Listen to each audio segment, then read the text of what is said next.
Hey guys, welcome back to a new video. I'm Stephanie West. I'm a licensed counselor here in the state of Michigan, and I'm owner and operator of In Progress Counseling. I was recently having a conversation with someone who is getting towards retirement, and we're not saying there's a certain age for that, because this person could work another 15 years. They could have retired 15 years ago. So the generating of finances is a non-issue. So really it's a matter of, when am I willing to step towards something new, and when am I willing to set this thing that I'm actively doing aside? And as they're talking and as we are having a conversation, it really developed well between us that if there's this one particular skill that they mastered, they can move in almost any direction, and that skill is being a beginner. Is this person willing to be a beginner? Because if they are, the next chapter, the next season, however you want to phrase it, it can take on so many different flavors. It can develop in so many different ways.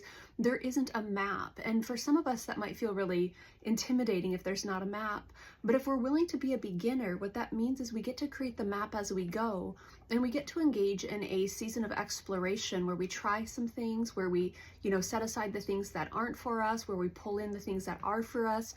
We do more of the things we like. We set aside more of the things we dislike. Being a beginner is this beautiful opportunity to create something fresh. And when that doesn't feel like it fills our bucket anymore, we can create something fresh. And when that doesn't feel like it fills our bucket anymore, I twisted those words around, but we can create something fresh if you're willing to be a beginner. Now, being a beginner takes creativity. I have to think, where would I like to be a beginner? What would that look like? I have to be able to kind of future cast myself into a role and say, is that something I would enjoy? So there's creativity there. There's also rampant vulnerability, because I, at almost 40, know that when I enter new spaces, I already feel kind of that misplacement of like, hey, do I belong here? Is this okay? Is it okay to try something new? Someone in their 30s might be going through that. Someone in their 50s and 60s might be going through that. Being a beginner is really, really vulnerable, because there's people all around you who might be significantly better at whatever this thing is that you're stepping towards. One of my most favorite stories, and I would say understandings, is the program that I graduated from back in 2019. Several years prior to my graduation, there was someone who entered the program in their mid to late 60s, and they graduated when they turned 70 years old. So they came out at age 70 with a counseling degree. And then they went on to have a 14-year career. And they said, well, I've got a lot of wisdom and I'm just sitting there. There's not wear and tear on my body. So I thought, send it. Let me try something new. But could you fathom at age 60, 65, 70, bravely stepping into a new space saying, hey, let's see what happens here?